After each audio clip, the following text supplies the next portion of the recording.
So I'm an osteopathic physician, or I was an osteopathic physician, or I still am.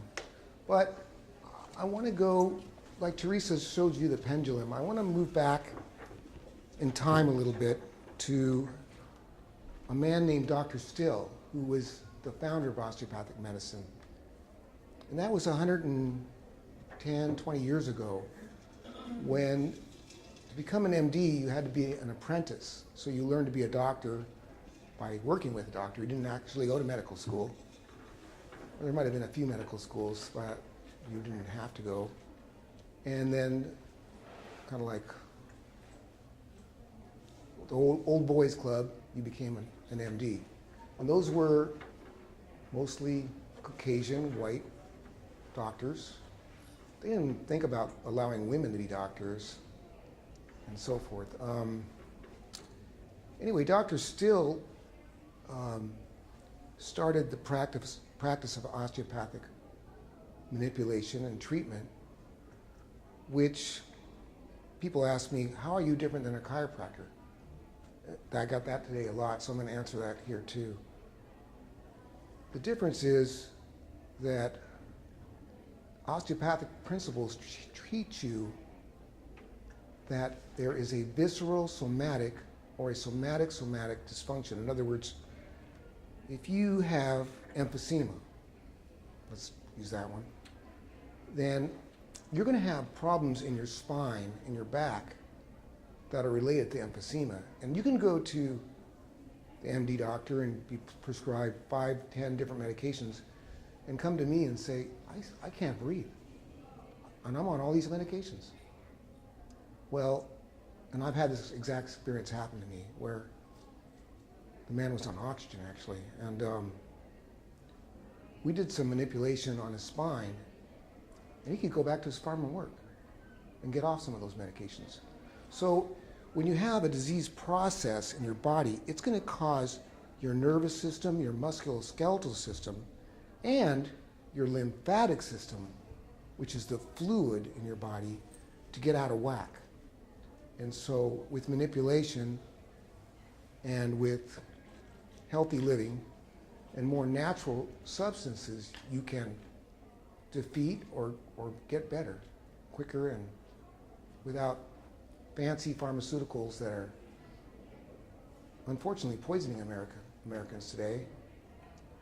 And I've been watching this develop over the last 5 years, 10 years, and I can't do it anymore. I just don't want to do it. So, thank you. Yeah. So, what Teresa was showing was motion, and if you think about that, everything in this universe is in motion. Nothing stays still. One time a patient actually said this to me. He goes, you know, Dr. Cannell, death is very still. It is. So motion, it's universal, especially in the animal kingdom and in human beings. Motion is very, very important. So I'm going to lead into that with what is disease or dis-ease, right? Dis-ease or dis-ease. So dis-ease and disease are when the body is out of alignment, out of emotion, out of normal alignment or motion, or the lymphatic systems, there's blockage. What does blockage cause? It causes inflammation. Almost every illness that you'll have or you've been diagnosed with is really caused from inflammation. Arthritis certainly is. Hardening of the arteries, inflammation. It's all inflammation. I can put you on, our doctors can put you on all kinds of statins, which basically have been shown to cause strokes in certain people. But this is not going to do anything for inflammation. So inflammation is a key component of disease. So there's 3 things that I want to say about what Dr. Still would say, and that's alignment, body alignment, motion, and body alignment, motion. Sometimes I get this mixed up. I wrote it down.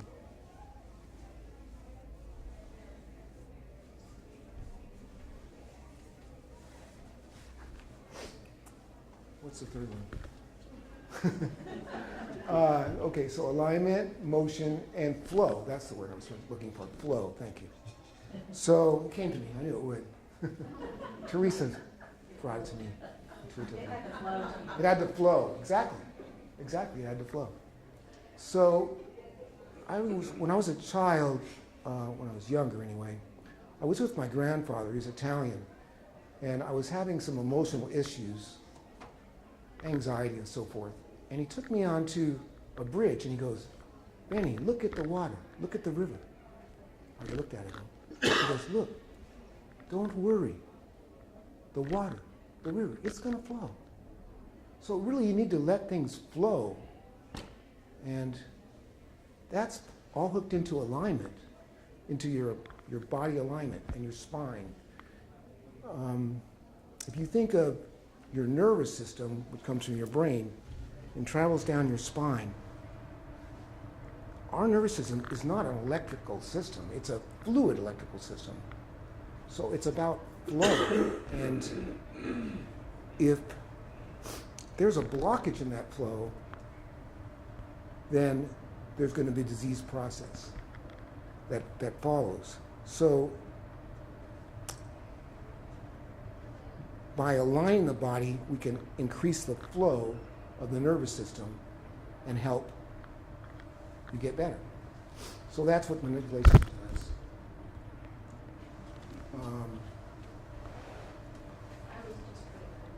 What's that? Yeah, that's what I'm going to do. I thought I had hooked on there, but I guess I didn't.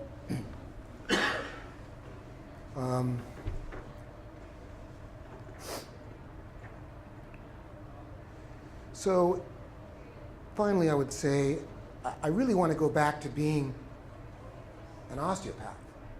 I remember patients would come to me and say, "Oh, you're an osteopath," and I would feel offended by it. I would say, "Gee, no, I'm an osteopathic physician. I'm an MDO, a medical doctor of osteopathy."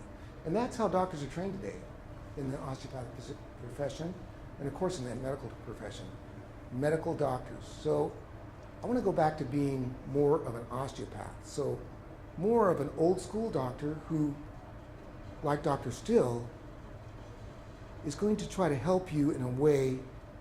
First of all, I'm going to listen to you. I'm actually going to take the time. This doesn't happen today in your doctor's office. You get 5 minutes and you get 5 prescriptions and a bill for who knows what, right? And sent over to the hospital or whatever for more tests. And you never really get to find out what's wrong with you. Well, that's not what I'm going to be doing. I'm going to be taking the time to sit down with you, like my father did, who was a doctor before me, and actually talk about your problems and get to know you and try to figure out what we can do to get you better without pharmaceuticals necessarily. So, and we're gonna lean much more heavily on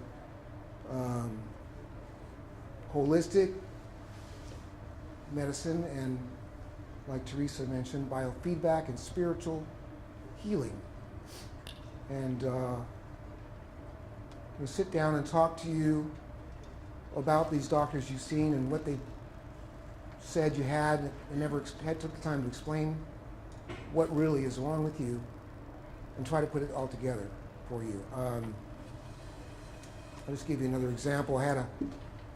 Recently I had in Pennsylvania, I had a family, the mother, the father, or not the daughter, the son, their wives, bring in the mother and the grandmother, who was in a wheelchair, in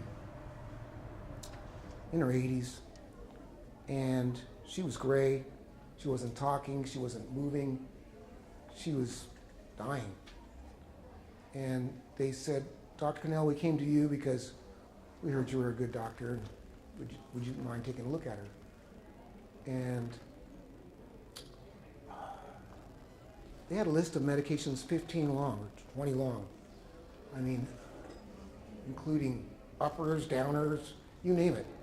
Blood pressure pills, psychiatric medications, because they've been to different doctors, and everybody wrote 3 more prescriptions, 3 more prescriptions, 3 more prescriptions. Nobody took the time to actually look at what the patient was taking, or if they did, they didn't care. I don't know. It's hard to believe the doctor wouldn't care, but they didn't have the time, I guess. So the first thing I did was I said, you know what we're going to do? Take her off everything. They go, well, we can't do that. I go, she'll die, they said. I said, no, she's going to die if she keeps taking these. We took her off anything, all the medications. I had her come back the next week. She walked into the room and talked to me and said, thank you, Dr. Cannell. So it kind of breaks me up. And yeah, they said, the family said, well, we're happy to have her back. She's eating again, but she's really agitated and we're having trouble controlling her temper. So, I wrote a couple prescriptions and sent her to a psychiatrist, and we put her on the blood pressure pills. But that's what I'm talking about. In today's society, I think we're over-medicated and we're not listened to. And so that's my goal, is to try to provide medical care like it should be. And like I really want to practice medicine so I can really help people. Now, some people I won't be able to help that much. I might not be able to make that many changes. But at least, as we learn in medical school, I'd say I won't give you the percentage they told me, but a lot of medicine is just taking the time to listen to the patient. If you listen to the patient, they will tell you what's wrong with them. And by listening to the patient and doing hands-on medicine, which I do,